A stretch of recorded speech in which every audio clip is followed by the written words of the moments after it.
Welcome to the channel. Greetings, Earthlings. If you're returning, thank you very much for being a continuous viewer. And if you're new, thanks for giving us a chance to show you what we can do. It's a mess, so please don't judge me.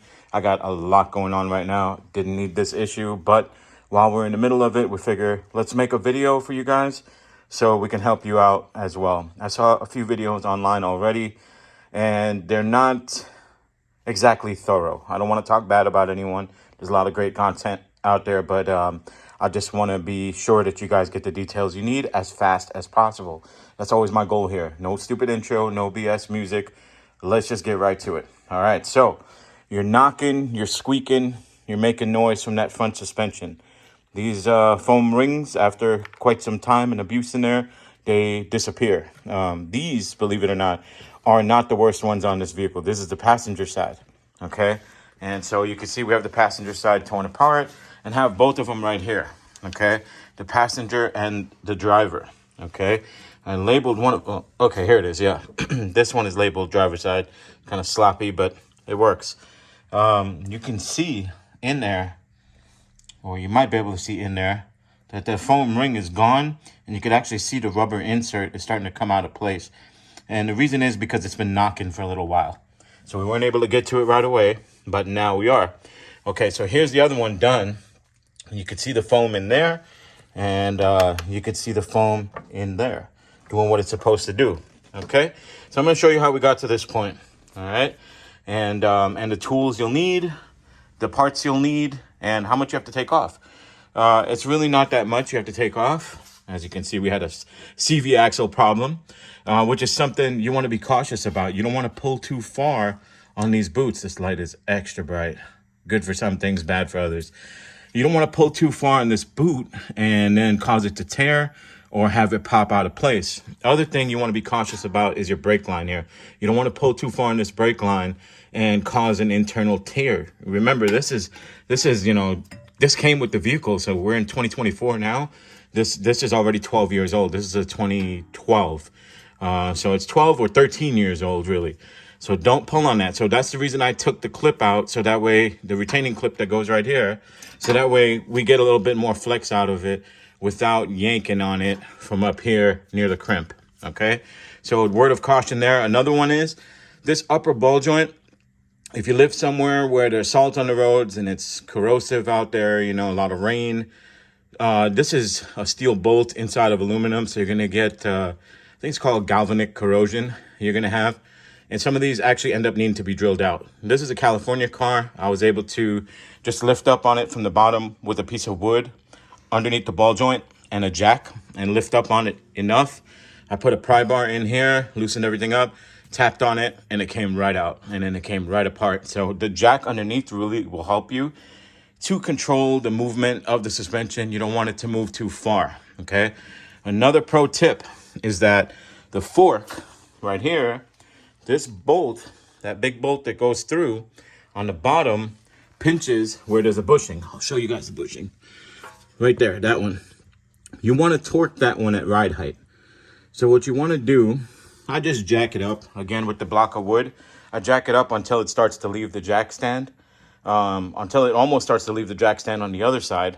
And at that point, I'm able to torque it down comfortably. The suspension has traveled up a considerable amount and the spring is loaded. Or you can just set it down on the ground afterwards and reach underneath and, you know, mess with it maybe at the end of your driveway or something like that and torque it up then. But don't forget to torque it. So if you got to leave yourself a note on the steering wheel or something, do that. Just don't forget to torque that, okay? So a word of advice is to get this bolt and nut new.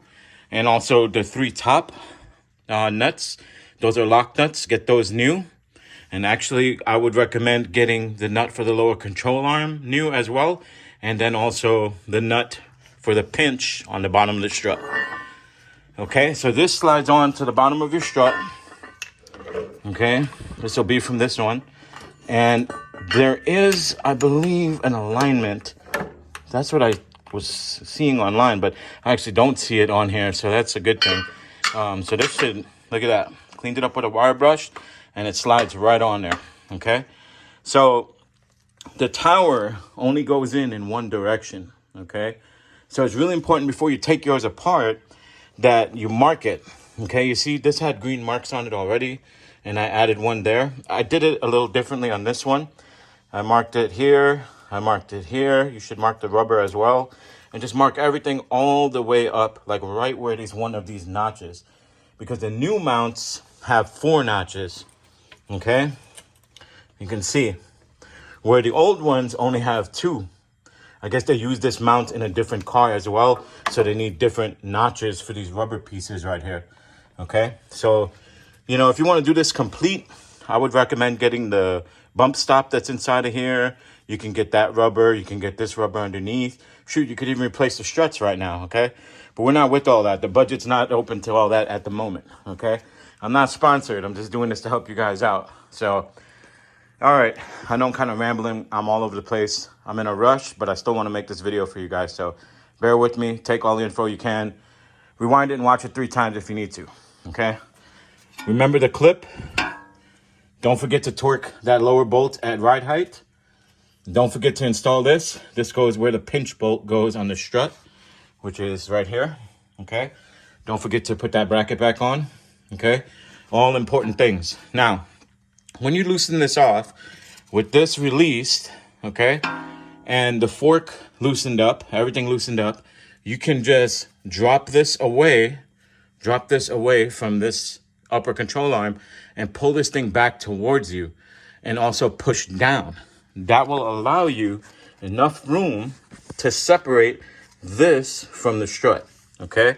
Now the thing is, if you just loosen up on these 3 upper bolts that mount to the body, right up here, okay? Yes, I know it's dirty. I'm gonna vacuum it out. Also, recommendation, vacuum out down there because those are drains.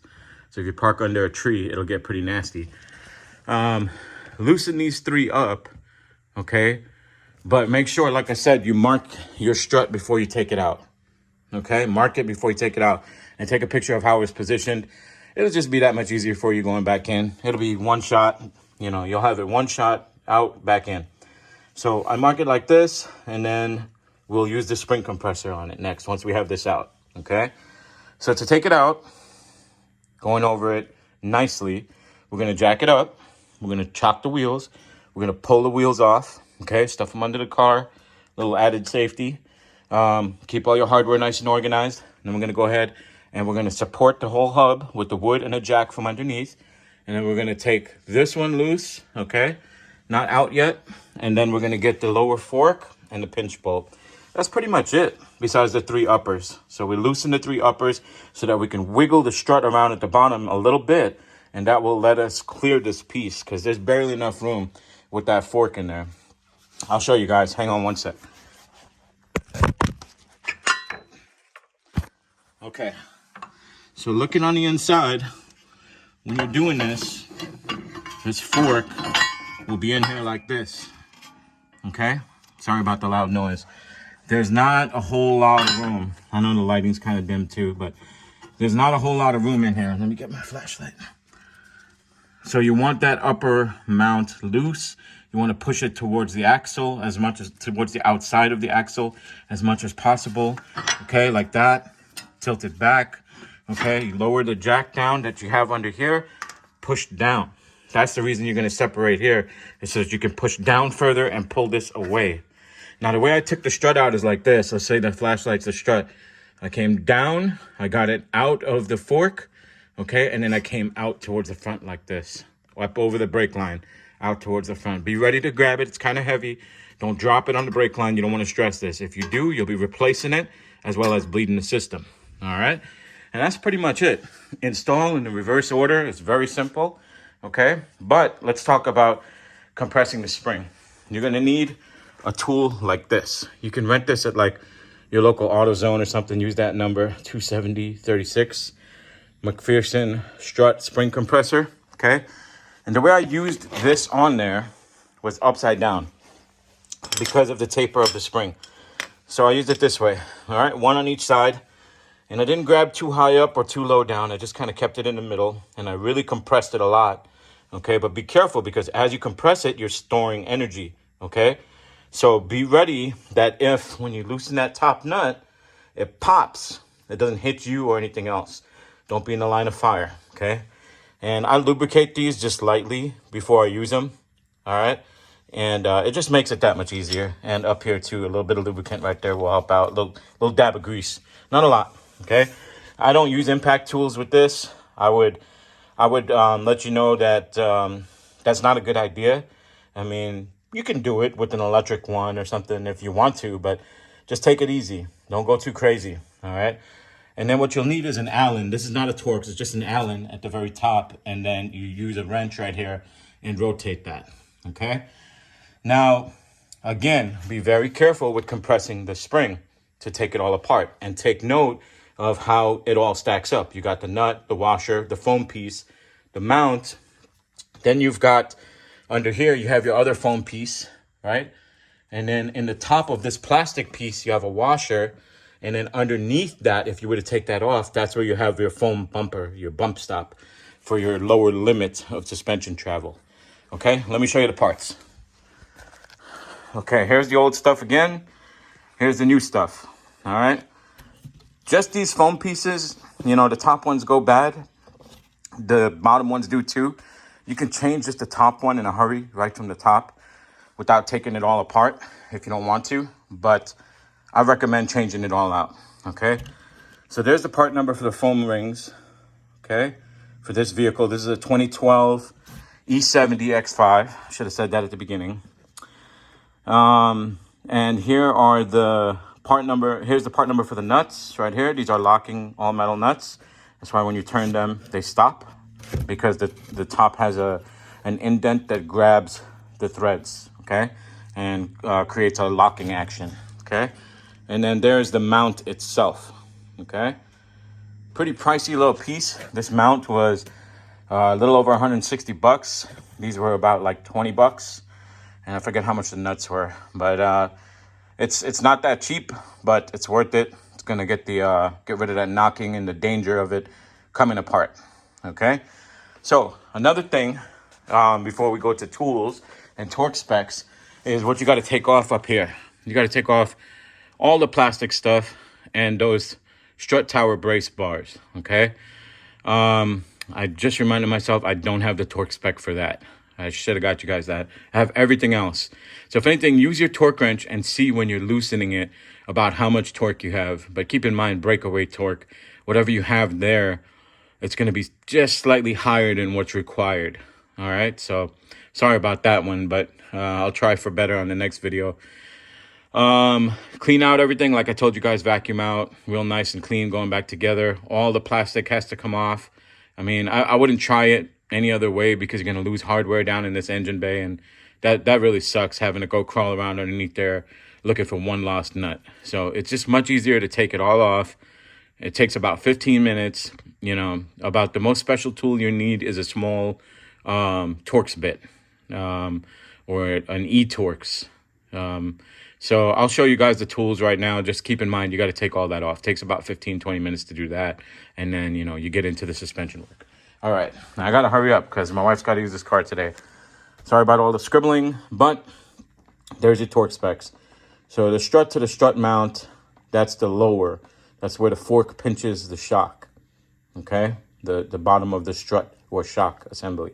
That's where that pinches, where your ABS wire has a little bracket that bolts up right there. Don't forget that.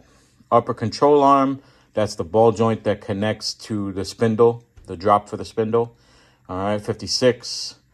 And this is in Newton meters I'm giving you guys, and you can see foot-pounds off to the right over there, okay? Strut mount to the tower or body, 28 Newton meters. And then the strut mount to the control arm, the one you have to torque at ride height, is 165. Lug nuts are 142.3 or 105 foot-pounds, all right? This is 121.3. This is 20.7, 41.3, and 59.7. Sorry about the handwriting. I did this in a hurry, and I forgot the cross member. The strut tower brace. Anyone who has that info, the strut tower brace, go ahead and post it in the comments. I'm sure some people will be thankful to have it. All right, but I'm about to just show you guys the tools, and we're going to wrap this up. I use this to take off those clips for the brake line. Just one good solid yank upward, it comes right off. You need a small torque wrench. You need a bigger torque wrench. for the 165 at ride height like this. This is a 1/2 inch. It doesn't have to be a snap-on. Can be a snap-off. Could be whatever you want it to be. It doesn't matter as long as it gets the job done. All right. I'm not a tool snob. This strut compressor, very important tool to do this job. I would not attempt it without this job. I would not attempt this job without this tool. Sorry, getting ahead of myself. All right, then we have a 1/2 inch impact. I got a 3/8 impact for just loosening up the smaller things. We got a wire brush. We got the dead blow hammer. And we got some crazy glue. That brings me to a good tip. All right. We got some orange thread locker, some torque seal. I like to torque seal everything that I've torqued. That way at a glance, I know if it's coming loose in the future, or I could tell if I missed it, all right, on my final check, all right, especially when it comes to suspension. The crazy glue is because when you go to put this together, this lower insert wants to drop out of place. So I use two very tiny dabs on this foam, very tiny. You don't need a lot, okay, and glue it inside here. So wipe this down clean with something not very harsh, not brake cleaner, okay, use something like glass cleaner or something. Let it dry real good, and then glue that in place right there. That's going to help you when you're going together, okay? Do that a few minutes before. I'll leave that there because I'll glue that one right now when I get ready to put this thing together. Okay, then we've got a long extension 10mm socket. I got this little baby ratchet right here. It's got a 3/8 on one side and a 1/4 inch on the other. You could just grab yourself a 1/4 inch ratchet and your 3/8. This thing I've had since 2012, believe it or not. It's a Stanley ratchet, cheap junk that I bought at a swap meet, and still going strong, believe it or not. That's why I say I'm not a tool snob. Okay, tools like that. Okay, this is an E6. You're going to need this for taking the plastics off at the top and a 1/4 inch extension. This is a T25 and the little ratchet and extension that those come with. I believe this Allen is a 6. This is what you need for the top of the strut to hold it. Okay, and then we got a couple of wrenches here. We got an 18. That's also for the top of the strut. We got a 16, and I didn't have a metric this size, so I got 13/16 right here. Okay, in the sockets, we have a 15 there. We have a 13 with a short extension. Right here, we got a 17 deep. We've got a 13 deep, 16 short, and we've got an 18 short. We've got a 19 short, and we've got a 21. And that's it. That's everything I've used besides Mr. Jack over here and like I said, a little block of wood underneath there. So I hope this video helps you guys get rid of that squeaking and knocking. It's really annoying, and it can actually become dangerous. Take care of it. Torque everything down to spec. Take care of yourselves. Take care of someone else. Enjoy your life. Thanks for watching. Like, subscribe, comment. Ask any questions you have. I will try my best to answer it for you. Thanks again for watching. Take care.